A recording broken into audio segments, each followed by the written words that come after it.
Hi everybody, Chris Titley here and welcome to Scoreboard. This episode is powered by Swyftx, Australia's top-rated crypto exchange and proudly homegrown, just like many of the athletes and business leaders we feature on Scoreboard. Hi, it's Chris Titley here. On today's episode of Scoreboard, I'm joined by Danielle Mansell, Vice President, Service and Fan Experience at the Dallas Mavericks. Danielle, welcome to Scoreboard. Hi, Chris. Thanks so much for having me. Now, Danielle, we're sitting here on Thursday, the 24th of July here in Australia, but Wednesday, the 23rd of July, where you are right now. But I want to talk about a little trip that you had recently to Australia.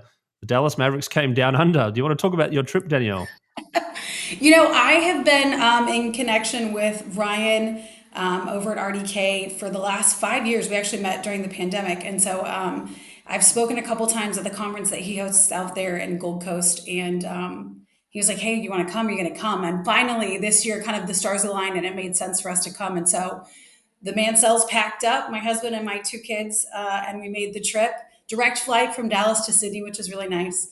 But we spent almost 3 weeks there in Australia and loved it. Incredible. Like, I think I'm annoying people here around me talking about how fantastic Australia is. I think here in the States, it's always like, oh, you've gone to Australia, that's so far away. And it is, obviously. It's like a 15-hour flight from here. But everyone was so hospitable and kind and welcoming. And we had great food. Of course, the home of Bluey. If you've got little kids, like, Australia is all things Bluey to my family. So Brisbane, where we are right now, the home of Bluey. Yep. Right. I think the first car we got in when we landed in Sydney was a wonderful, like, little older lady that was driving, and she turned and made sure the kids were buckled, and their eyes got super big and like, oh my gosh, it's Bluey's mom. I'm like, no, that's just Australia. Like, that's just how everyone sounds here. And so that was like a really funny to see, like, a 4 and 7-year-old, their eyes just kind of get really big and start to see them connect the pieces of being in Australia and getting to experience that. So incredible. You guys were so welcoming. We can't wait to come back. No, brilliant. Yeah, just on the Bluey story, I'm showing my age here. The Bluey's dad, Dave McCormack, used to be a singer in a band called Custard here in Brisbane. And everyone used to, during my youth, we would listen to some Custard songs. And now he's Bluey's dad's voice. And we're like, oh, yeah, and you play the songs back to the kids. They're like, that's Bluey's dad. I'm like, yeah, he's much more famous now from his sort of indie band that he had, craft band back in the days. But there you go, a Bluey, a worldwide sensation now. What did you do in Australia? Why did you come here? So we flew into Sydney and we did, I think we were there 5 or 6 days in Sydney. And I feel like we did all of the things, right? We did the Taronga Zoo and we did the Blue Mountains and Manly Beach. Oh my gosh, completely fell in love with Manly Beach. We went to Bondi and did the iceberg. I think obviously it's winter there, very, very much summer here. It's incredibly hot. But so we probably looked like the crazy tourists, right? They were like, let's go do the iceberg. And it was chilly. But we loved it. It was a very cool experience. And then we went up and stayed in Brisbane, and we did Brisbane and Gold Coast for a couple of days and went and saw Bluey's house. Of course, you have to do that. And then, I feel like we kind of went everywhere. We went to Dream World, which was, roller coasters and all the fun and excitement. And then kind of wrapped up our very small tour, because I had no idea how big Australia was until we started planning all of this, but then spent a week in Melbourne and really enjoyed the food scene. Was incredible. Oh my gosh. I think we ate so much food while we were there, but did all of the typical sightseeing, but really enjoyed kind of slowing down and getting to spend some good time together as a family. And I felt like that was one of the things I thought was super interesting, the amount of, like, parks and open spaces. Like, you guys spend so much more time, I think, outside than we do. And it was very enjoyable. So, and then got to tour the Melbourne cricket grounds, which was incredible. The G. So, saw a couple of AFL games. Oh, right. Okay. Let's get your take on AFL. I'm surprised no one wears pads and helmets. I couldn't get past that for the first game. We watched the Gold Coast Suns. I'm not going to remember who we played, but we learned the Gold Coast song. We got jerseys. We did the whole thing. But it was really, really cool. I think from an American perspective, it was definitely felt more like European soccer than like traditional American football as far as the crowd and the engagement. But I mean, in Gold Coast, and then especially going to Melbourne cricket grounds, the fan experience and the way that you get into the arena and all the different activations and all the things they do for the fans there was really, really cool. definitely something I think I think I drove my family crazy, being like, okay, wait, we need to check out one more thing before we go to our seats. But everything was really well done. You guys have Yes, quite the I see show. your plan here. Your plan was to do work and make it a tax trip and everything, right? Yeah, right. I get it. Yep, I understand. Like, let's go to Australia Listen, and watch some football so we can look about fan activation because that's my job. lots of work to be done. But no, Yep. it was very cool, very well done. I took a lot of really good things back from your experience, of like our whole experience at some Awesome, brilliant. fantastic Now, you are stadiums. the vice president, service and fan experience at the Dallas Mavericks. Do you want to unpack that a little bit about what you do? And again, like you're always working when you go to AFL games and whatnot, and going, "What's Yep. going on here? What do you do?" So I always kind of joke. I Our job is to keep people happy, right? We can't always control the on-court performance, so we really try to focus on the fan experience from the season ticket member standpoint of how are we interacting with them outside of the game. So we work on, like, right now we're off season, very much off season. We don't even have our schedule yet for next season, but we spend a lot of time trying to get in front of our season ticket members and really grow impactful relationships with them, because at the end of the day, especially through COVID, I think we all saw that more live than ever before.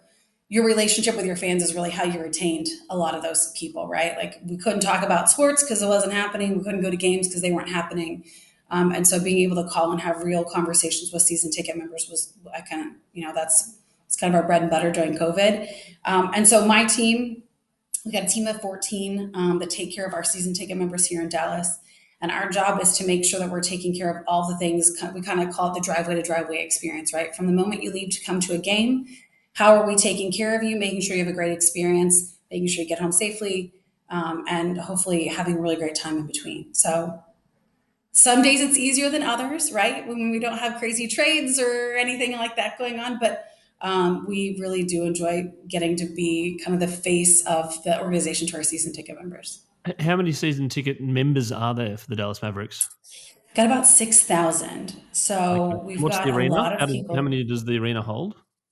Our arena holds about 20. So we have an interesting model for the Dallas Mavericks, which actually it's kind of unique, I think, to basketball.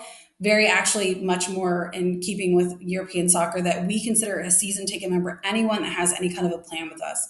So a mini plan is 10 games, half season, 20 games, and then a full season. We consider all of those to be season ticket members. So if you have a 10-game plan, you have a season ticket member rep. If you have a full season, you have you could have the exact same rep. So a lot of teams only consider members to be people that have full or halves. We feel like any commitment, time wise or financially, obviously, is really impactful to us as an organization. So we make sure we take care of them as best we can. Is there also an overlap between some major sponsors that get the members and et cetera as well? Do you deal with them, or is that completely separate? Completely separate. So sponsorship, obviously we have sponsor accounts that will have tickets in their sponsorship packages. And so we get to have some great conversations with them, invite them to some really cool events too. But for the most part, if it's wrapped into their sponsorship package, they are going to deal with the sponsorship activation team on a lot of their stuff. So we do our best to incorporate them into everything that we can, but they usually have a whole other list of things that we work through with them. And the $1 million question: what makes successful fan engagement? I think it's just being authentic, right? It's having real conversation. I think if I only called you when it was time to renew your tickets and I said, "Hey, Chris, you coming back? Yes or no?" We don't have a real relationship. But if I'm calling, I'm asking how the kids are, where you guys went, where you're planning for your summer or travel. We're talking about holidays. We're talking about the dog, right? Like all of those little things that add up to an authentic relationship, I think is really the difference between taking care of tickets and taking care of members. And that's really what we try to focus on, is having an actual relationship with our season ticket members and making sure that, yes, I want you to renew, but if at the end of the day, you and I have had, multiple conversations and, the kids are now getting involved in their own sports and your time and attention have been turned to other things, instead of me being adamant that you renew your current season at full season, right? Every game. If you and I have an actual relationship, the conversation is, hey, Chris, like, let's put you in a mini plan. Let's get you some really great seats for 10 games and make sure it's stuff, seats that you guys actually get to use versus it now being a burden as kind of your time and attention have changed over the years. And so we want to make sure we're having good conversation with everybody to put them in the best possible product so that we have a real positive relationship, whether they stay on or not. but want to make sure that we kind of keep those lines of communication open. Danielle, you bring up an interesting point about age and evolution, etc., of families and requirements, etc. How do you balance that into the game and the activation, I suppose? Because we talked about Bluey before, and my kids were big on Bluey, but they're a bit older now, so they're not. Yeah. So therefore, if you're attracting some audience, but then you have to attract others, then you have to attract the billionaires, etc. How do you balance all that? You know what? I love that question, Chris, because it's something that we spend a lot of time and attention on here. We feel like, and obviously there's a million different ways to slice the pie on it, but for the most part, when you talk about season ticket members, they're going to fall into one of three buckets. Again, everybody has their different kind of take on it, but usually they're a business account, right? You're bringing your biggest client, you're giving them to people that you work with, whatever your business account, you're there for like the business networking and that kind of thing, and the ROI on the back end. You're a family, you're bringing your kids. That's the time you spend with your spouse. That's the time you spend with, friends and family, that kind of thing. Or you're a huge fan, right? You are there because you know the stats, you know the players, you know who matches up with who and why it's a good game, whatever, right? And I think what we try to focus on is knowing what your intention is, right? If you're coming to the game, you're coming because you're bringing your kids. And so we know that it's going to be a big deal for you to be invited to family events, things that you can kind of dazzle your kids with, right? Like you want to be the cool dad with the tickets. What can we give you access to that's going to kind of foster that growth? But that's going to shift. And so we're constantly checking with people. Like maybe now you aren't bringing kids because they're getting older. So now maybe it is more of a business expense for you. And so making sure that now we're inviting you to that business networking event to connect you with other like-minded business professionals, right? So it's a constant check-in, and our relationships and conversations are always evolving with our season ticket members. Conversation we have this year shouldn't be the exact same conversation I have with you next July. Like, oh, hey, how was this? Like, I'm checking the box, right? Like, I called this year for it. And so that's why I think, and again, personal preference.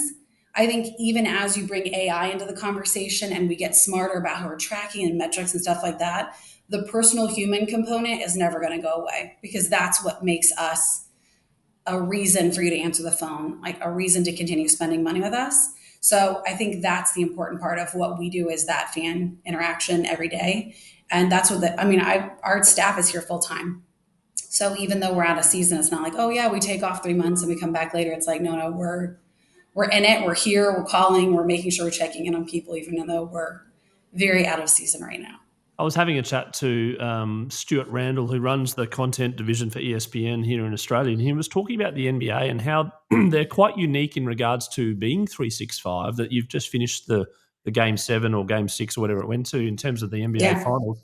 Then you go straight into the draft. Then you go into the G League, the Summer League, which is happening right now, and you've got Australians representing the Summer Leagues, and people are like, oh, number 36, how's Rocco going? All these sort of things. And he's like, the NBA has got it right. They've got a 365 thing versus other sports. And you just mentioned that you're working all the time. How do you keep Yeah. that connection during the off season to make sure you people are, ready for the new season, or maybe going to a summer league game, or maybe seeing who the new draft pick is, etc. Particularly relevant for Yeah. Dallas this year, of course.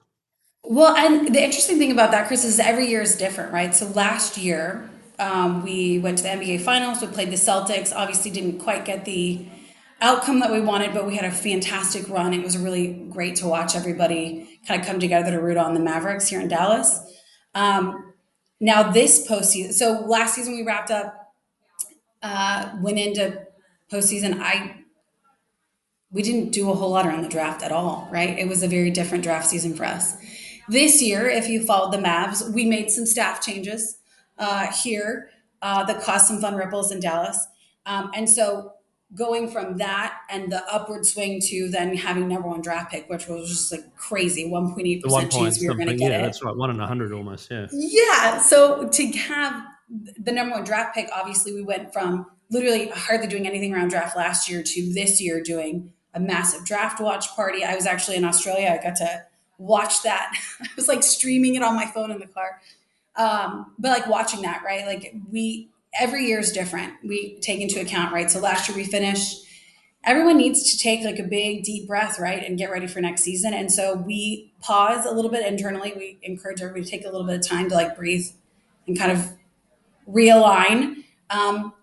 But then we jump right into we do like what we call micro events during the summer, which are smaller events for season ticket members. So we jumped into that, but every year is different. The cadence on how we push out that stuff. Like, yes, we did a draft party. Yes, we did a bunch around Summer League because obviously this was the first time we saw Cooper at Summer League. Like, that just changes. We now are getting ready for preseason and launching the schedule. We should have the schedule here in the next couple of weeks.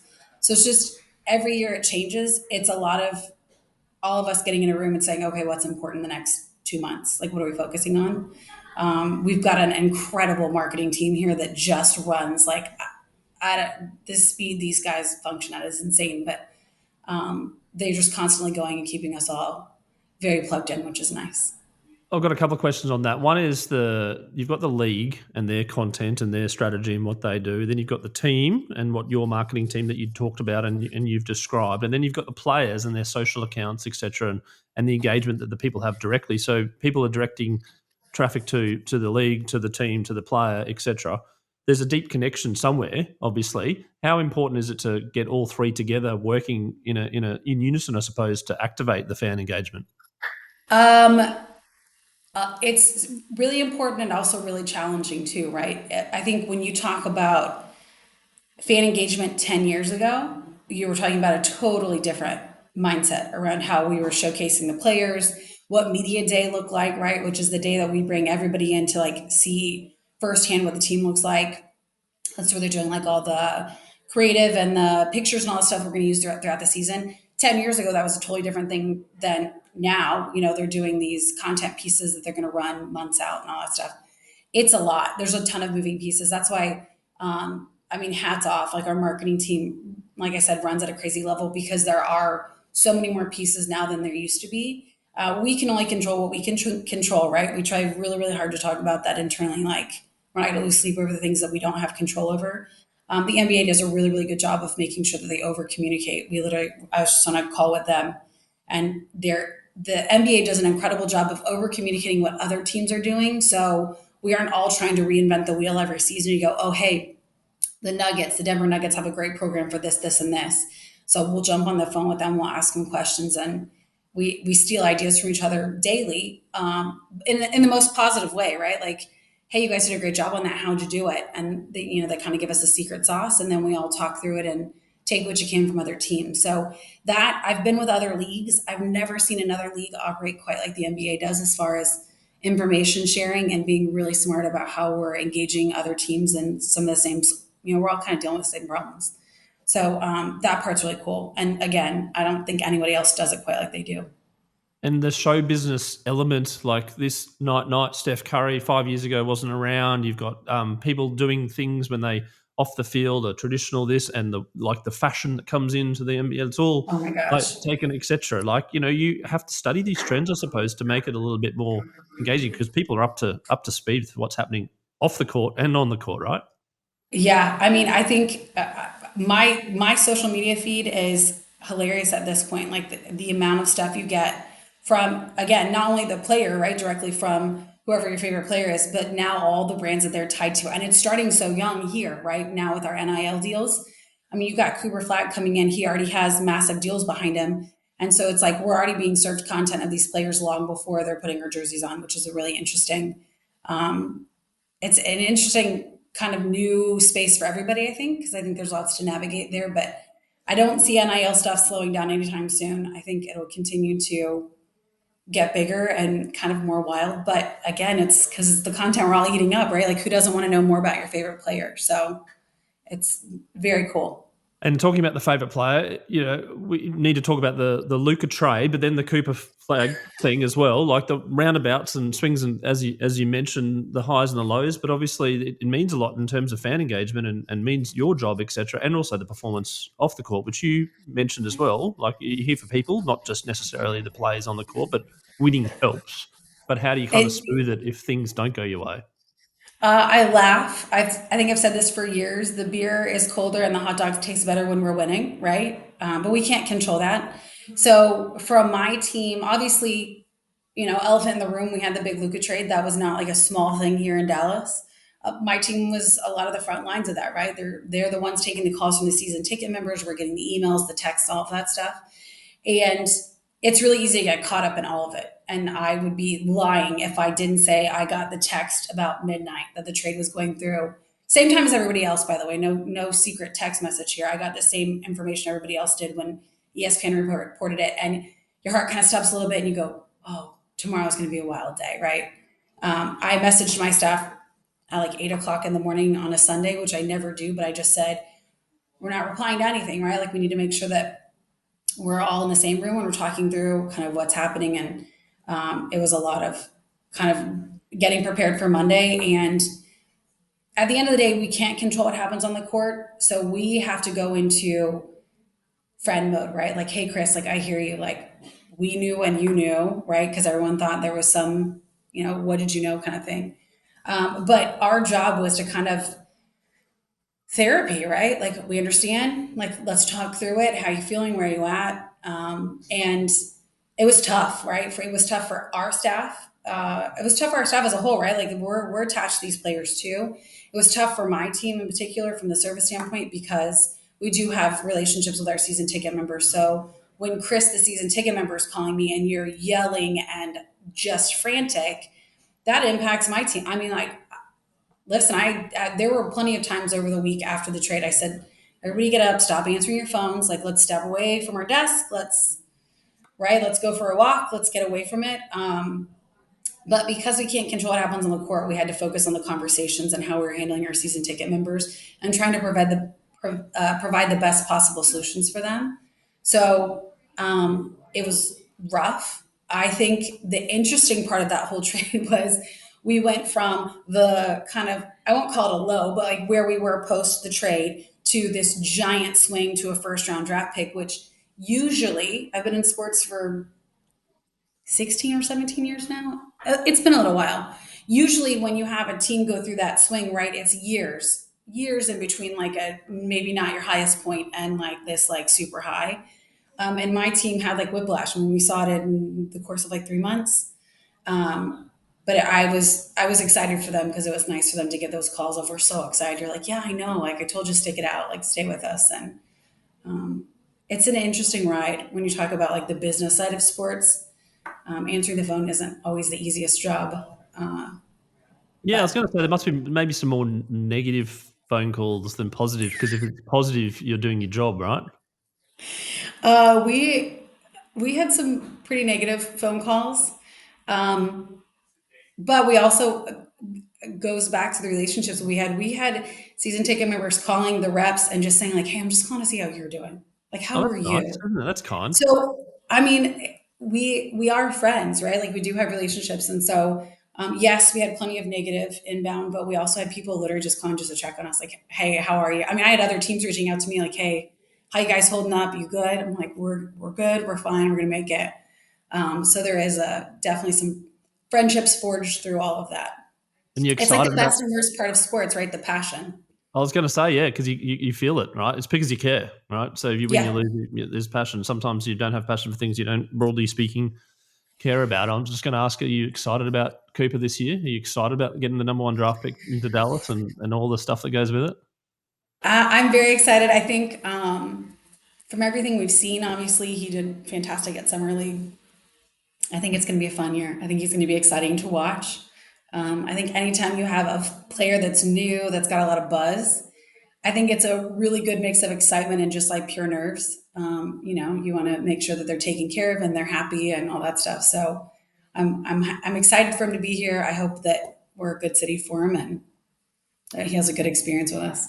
Excellent. Now we're talking about trends and different and entertainment and showcase and people and whatnot. We've got and from Australia we don't really know much about the Savannah Bananas, but it's kind of taking a little bit of media in a little bit of social media feeds. I'm curious to know, fan first, what you're thinking of them. I suppose as a bit of a different, obviously different sport, but sort of like what they're doing and watching from afar, maybe. I love them. I actually had the opportunity to see the Savannah Bananas in Boston when we were up there for the playoffs at Fenway Park, which is iconic, anyways, right? That's like I equate it to like maybe being like at MCG, right? It's just like this iconic space. So to see the Savannah Bananas there was cool, anyways. But what they're doing as far as fan engagement and getting in front of people, and if you're a baseball purist, right? Like it needs to be 9 innings and there needs to be, the score needs to be 1-0 and it's an incredible game kind of, which I get. Great. If you are going, like for me in this stage of my life, I'm going with two young ones and we want them to be engaged and have fun and it needs to be very experiential for them. It's incredible what they're doing. I mean, they're changing the way people are thinking about timeouts and half times and all the different ways that you can engage people in their seats. The music they're playing, like just literally everything start to finish is incredible. Their merch line, when I saw them in Boston, it was like a 2 hour wait to get to the merch, like to buy just like a t-shirt. I was like, I'm going to order that online. But people were literally waiting just to buy a t-shirt, a bright yellow, very obnoxious t-shirt. And I was like, that's incredible. They're selling out night after night in these massive stadiums that are not even built for baseball. And it kind of goes to show if it's something that's fun and interactive, you're going to get people way more engaged and involved than, I mean, Yeah, I was just anything on else. that topic of involvement. Like, obviously, you got these things, the mobile phones, but then there's also this sort of like, you don't want to get these kids on the mobile phones too early, and then like QR codes on the big screen is like, Dad or Mum, get your QR thing, but but then you'd also want people snapping at the game, saying this is the best time ever, and sharing it with their friends. How do you kind of balance all that? I feel like I'm seeing we're having the same struggle that probably you're having at home with your kids, right? Like there is a positive side to it, right? The connection, the engagement, that part of it. And the fact that you literally, the metrics and numbers you can get from people, to your point, snapping the QR code and voting on the next song and all that stuff is like hard numbers. And at the end of the day, like that's what you need to sell the business is the numbers. But at the same time, when someone dunks on somebody and it's this incredible moment and they missed it because everyone was like trying to pick out the next song at halftime, like it's a miss. So I think we're seeing it the same way everyone else is the constant struggle of, you and I are talking and we literally have them off to the side, right? Like it's just always there. I think there is a fine line between getting people engaged that way, but also trying to create a moment. Like we want them to come take the picture, and you can only take the picture because you're at a game and you're posting it because you're a member, and we invited you to something you didn't have access to any other way. Those are the things you want people posting. At the same time, you go, well, how do you create something like that where we're saying get your phone out right this second, now put it away, now get your phone back out, put it Yeah, away. quickly, well, just watch the game for a second. Yeah, Everyone, it's watch a the game.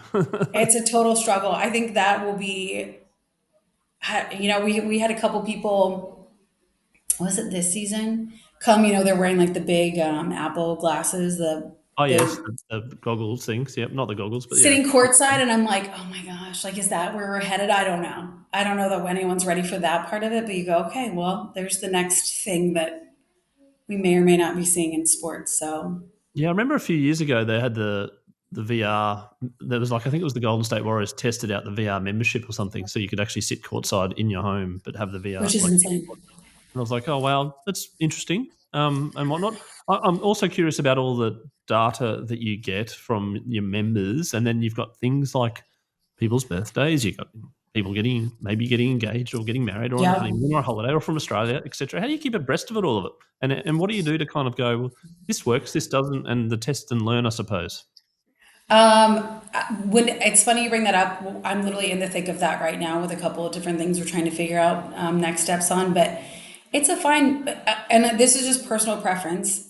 It's a fine line, right, between being really engaged, like happy birthday, today, whatever, and being like, hey, I know where you get your hot dog every game, right? Like there, you have the information because it's there, right? You scan the same card, like the information's all there. I don't think I'm saying anything that's like crazy out of line, right? We're not like if you have been to or seen obviously all the articles about the Clippers' new arena, right? It's super tech heavy, and that's a whole other level of like just next level tech engagement, which is super cool.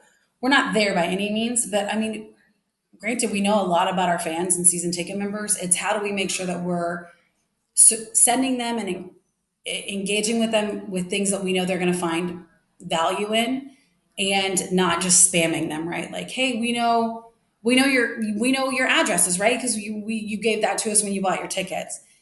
Hey, we know that you just got hit by a storm. Like, there's a certain amount of like, how do we You ate reach out three to them? hot Like, hey, dogs we're on making sure Friday you're night. good. Slow it down. Yeah, yeah. It's like there's a certain amount of like, how do you authentically? Hey, we were checking to make sure you're okay, and there's just there's a lot of, I feel like, gray area there about like how do you respectfully engage with people without being weird about it, and it's Yeah. tough. It's Mm. that's a tough one because there is just so much information there. What about the communication channels that you use? Has there been a trend over the last decade or so, or even 5 years or 3 years, about how you communicate? Like previously, you'd get a little thing in the mail. Now you probably get a little thing in email, but it might go to spam. Then you like send a Right. text. This looks like spam. I won't do this. And it's like maybe we'll Facebook message you. Like, oh no, really? Wow.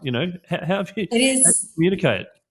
a million years ago when I started in sports, when you kicked off a renewal campaign, the renewal campaign was, "Hey Chris, you got this big thing in the mail," and it was like, "It's time to renew your season tickets," and it was, your pricing and your invoice and all this stuff.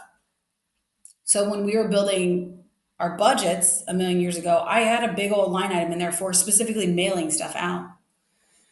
Now you go, okay, well, you get a ton of those back. It doesn't really make sense. It's really expensive, blah, blah, blah. Okay, well, now we're all digital, right? So now you get an email from us, hey, Chris, log on. It's time to renew. So you're logging into your online account manager and everything's there. And then you call and you talk to your account manager or whatever, right? It's tough because there is something nostalgic and exciting about opening something in the mail. So we have very strategically tried to create moments where we are still sending stuff like you're going to get something from us in the mail. This last year, we sent basketballs to all of our season ticket members because we had won Western Conference. And so we sent them these really cool balls. Awesome. We had, I don't know how many that showed up, the stand broke or whatever, right? So you're fixing that stuff.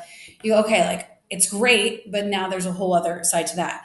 Our communication changes all the time. Like I encourage the reps when we're talking to people. Like if you're one of my accounts and we're chatting and you're like, oh yeah, text is the easiest way to get hold of me. We don't really text, right? That's not like you're not logging onto your computer and texting somebody. At least we're not. There are teams that do that. So you go, okay, there's a fine line between being like overly over communicating or being like too easy. Like they don't need to give out their personal cell phone numbers by any means, but there are some accounts they do text with. You go, okay, well, that's part of it. That's your how you're engaging with that season ticket member. But they send emails. They're specific a lot of times with that. We will send out like a generic email to everybody, and then the reps will then go back and be like, "Hey, Chris wanted to make sure you saw this." So you don't want to over email, which is always tough because sometimes that's the best way to get in front of people. But we are finding other ways to get in front of them, right? Is it through the app? Is it mail? Are we sending something in the mail? If it's something really pertinent to your account, we're probably going to mail you something because at the end of the day, we want to make sure we've tried every avenue to get ahead of it. But a lot of phone calls, a lot of face to face. We invite them to come to different events so we can see them in person and chat. So it's there's usually a mix of how we're getting in front of people because And you then just with never know. the cost of living and the pricing of sport and life in general, broadly speaking, have you found in terms of like people like in their brain going, no, this is non-negotiable. I'm going to renew this membership because I love this.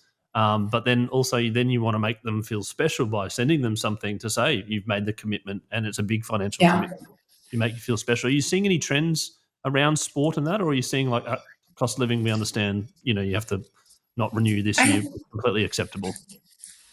I think more than anything, it's customizable, right? Like if you think about it, think about how many different ways you customize things in your life right now, right? Like 10 years ago, you bought the cable, you subscribed to cable, right? Whatever your cable provider is, and you got all the channels. That was it. That was what you did. Now you go, oh, I only get Disney and I get Hulu and then I get Paramount on the side or whatever, right? So the way that we have grown so accustomed to customizing every part of our like day to day, I think that I've seen that translate more into sports now than 10, 15 years ago. So instead of just saying every member gets this blank, right? Like everyone gets the same thing. There is, I think, more of a how are you making somebody feel special or valued based on what you're giving them access to, versus another account. So not everybody gets invited to everything, but hopefully, if we're doing our job right, you've been invited. Everyone has been invited to something that's specific to them, where you feel like, oh my gosh, like Danielle invited me because this is specifically something that she knew I was going to like, versus, hey, Chris, I invited you to that one thing and you didn't come, but that was your member benefit. So sorry. Like Yeah. it now is more intentional that way. So I think it's presented a really interesting conversation around how do we take the same amount of money we're spending on one giant event and spread it out over multiple smaller events so that we are inviting people to things that are intentional for them. It's fun, it's challenging. I think it's provided another level of creativity to our staff to get, maybe a little bit more like, hey, just coming to the arena for something isn't maybe checking all the boxes for everybody. So how do you Yes. find something that is? Yeah, no, for sure. Basketball as a grassroots sport's still very strong in the US. It's exploding here in Australia in terms of there's court shortages, etc., like that. Is basketball still very strong in grassroots, or is it getting some competition from other sports?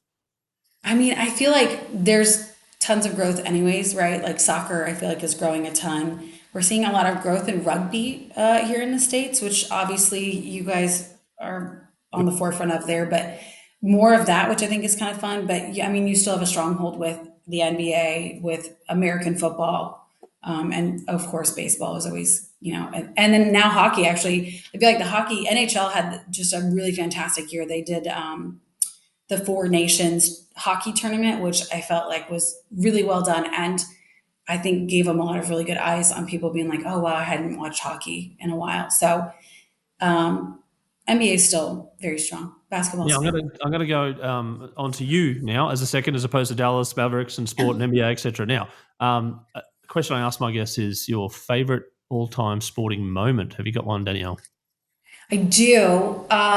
I started in sports with the Oklahoma City Thunder a long time ago. And one of my favorite moments was being on. I had gone down to take care of one of the guests on the courtside for something. And so I was on the floor when we won the last game of Western Conference to go to the finals. And it was the first time that the Oklahoma City Thunder had been in the finals. And growing up in Oklahoma City, to be part of that finals run, again, this was the last time when they didn't actually when we lost in Miami. But was just like one of those moments where you just couldn't help but like tear up just a little bit. Like it was your city. It was just like lightning in a bottle, right? In every sense of the word. And so it was very cool to be there for that and be part of something that was just like insane for Oklahoma City. Can you remember the starting five back then? Kevin Durant, Russell Westbrook, James Harden. I think he was actually sixth man. Kevin James Durant, Harden Russell came off the bench, Westbrook, I reckon. Yeah. Tabo Cephalosha, Serge Ibaka, and Nick Collison. Yeah. Then and look at them now. Eh? They're the champions, but I don't think anyone's there. No, very different team. A very young, very different team. My Yeah. parents are still in Oklahoma City, so I got plenty of pictures, and obviously, I still have some really incredible friends with the organization there, and couldn't be happier for the city and the fact that they got to hoist the trophy downtown Oklahoma City was pretty cool. Yep, and your scoreboard moment, which is a moment in your life which is very vivid and very, it can feel like yesterday and might even be yesterday, but something which you remember that has changed your life, and it's a moment that you recall quite easily. So I have, like I said, I've been in sports for 16, 17 years now.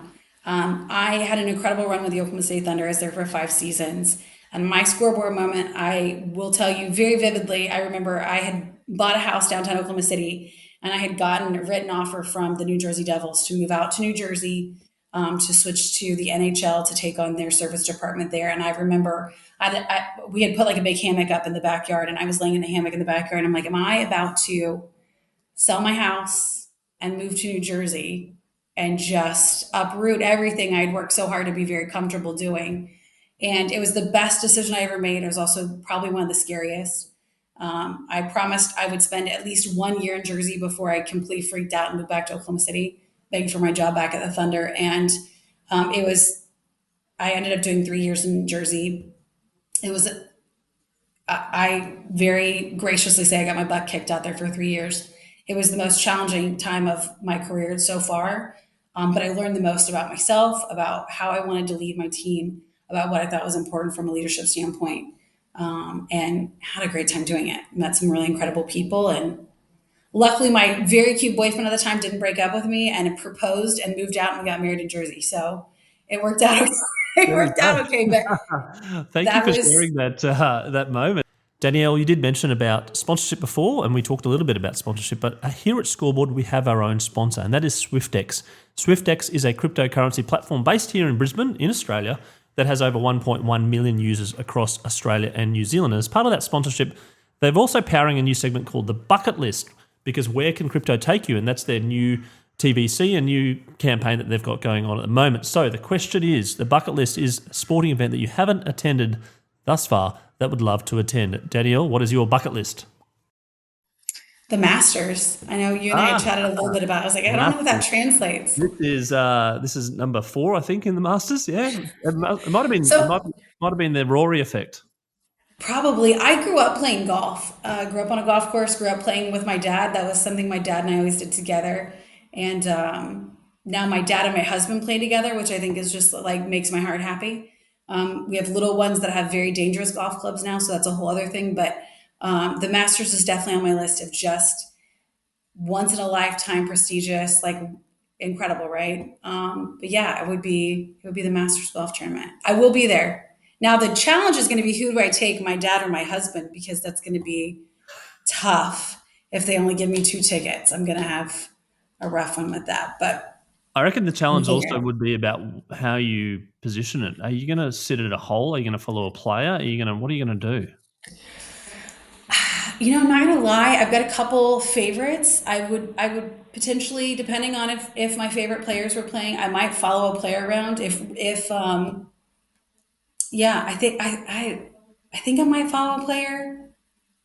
I don't know. Posting up, the fact that they literally, you go and you set your chair down at a hole and no one messes with your chair for like the whole time is such a wild concept. But I don't know. That would be There you go. tough. That'll be tough. It's a good problem to have if you're at the Masters. Don't worry, it's all good. You've I got your bucket know. list there, right? So a couple more questions. If you had to choose one subscription service, Netflix or Spotify? Netflix. Currently watching Home Improvement with Tim Allen, like from the Yeah, '90s. yeah, that's On my era. like, yeah, that like on repeat. It's like good wholesome television. It's just like nice What's background the neighbour's television. name with a hat over the Yeah, fence? Wilson, Wilson. There you go. Okay. Wilson. Native to Yeah. Australia. Okay, so Netflix over Spotify. You've got the option to go for a long lunch with your friends or a long run. Oh, lunch. It's 102 here today, Fahrenheit. I think that's You're like not going 30 outside. something. Yep, Yeah, yep. it's too hot. You're in a jumper and we're like, I have like extra air on here in the office, so it's too much here. And coffee or tea? Coffee, And what lots about the of it. coffee in Australia? Okay, thank you for asking. Best coffee I've ever had. And by the way, extremely frustrating because now we're back in the States and the coffee here is terrible. And I didn't know it was bad until we went and I had long blacks in Australia. And now you've earned me on coffee. So we'll be Was there back. a We did particular not bring spot home enough coffee. that you remember? Was there a spot? Was there a coffee shop you like this? I just have to write this down. There, we went to one in Bondi Beach called Jack's. It was really great. It's also our son's name. So it was like a Oh yes, the super cute. meaning connection. Yeah, Yeah. But we brought back lots of coffee and a whole entire suitcase of Tim Tams, which are not available in the States. right. So Okay, I've and been bribing you like the people. Tim Tam? Did you do Vegemite at all? No, I didn't. I should have. I missed an opportunity. I should have done it. But the best random thing, we were on the flight home and one of the stewardesses was handing out like individually wrapped Tim Tams. It was like, oh, have you Tim Tam extremed? And I was like, no. And so she told me, you bite off the corner, like on each end, and you put it in the coffee, and you suck the coffee through the Oh, the Tim dipping. Tam. Yeah. Okay. Yeah. Right. Okay. Yeah. No. There you go. Wow. Ruined everything for me. So we have, I think we bought like 60 boxes of Tim Tams back. 60 boxes. Get out of Yeah, town. like literally an entire suitcase. I was really worried that we were going to get stopped in customs. I was going to I was say, like, is do that I your have the stash? liquidity? Excuse me. What's your stash? Tim Tams. Yeah. They're looking So at they what didn't are you? stop us. Right. I mean, don't get me in trouble with customs, but we brought back a lot of Tim And you Tams. do what do you sort of little morning tea and maybe after dinner? A little Tim Tam after We dinner, keep or them in what the do you do? freezer, and we've been bribing the Oh, children with that's them. right. That's their dessert, which has worked out pretty well. Ah, dessert. And then we have a wonderful Ben Hunt who works here for the Mavs, is Australian, played basketball, and ended up here in the States. And so I brought him a few bags of Tim Tams back because, why not? But Yeah. we loved Uh, it. Australia one was fi- incredible. one final question on you. Favorite travel destination? Come on, Ooh, throw it. Turks and Caicos. I don't. That's probably super far for you guys. But the beach. We didn't get enough beach time in Australia. We spent like maybe a day on the beach. It was a little chilly, but we are a beach family, so Awesome. anytime we can get in the sand. Okay, now also we're sitting here in 2025, middle of 2025. There's let's call it 15-year-old boys and girls out there that love sport. They want to get involved in sport, whether it's high performance, and whether it's athletes, or whether it's off the court and doing something what you're doing. What's some advice that you can give them, I suppose, to stay in sport? I would tell them one, I think any kind of team sport participation is huge. I think you learn a tremendous amount about yourself as a person, as a leader, as sometimes not a leader, like how to just be part of the team. So I know we've got our kids in team sports. I think it's just good for everybody for like mental well being and health. But as far as somebody wanting to work in sports, like I am now, I would tell them extracurriculars are important. This is not a 9 to 5. I think that's always kind of an eye opener for people when they start in sports that we do not work 40-hour work weeks ever.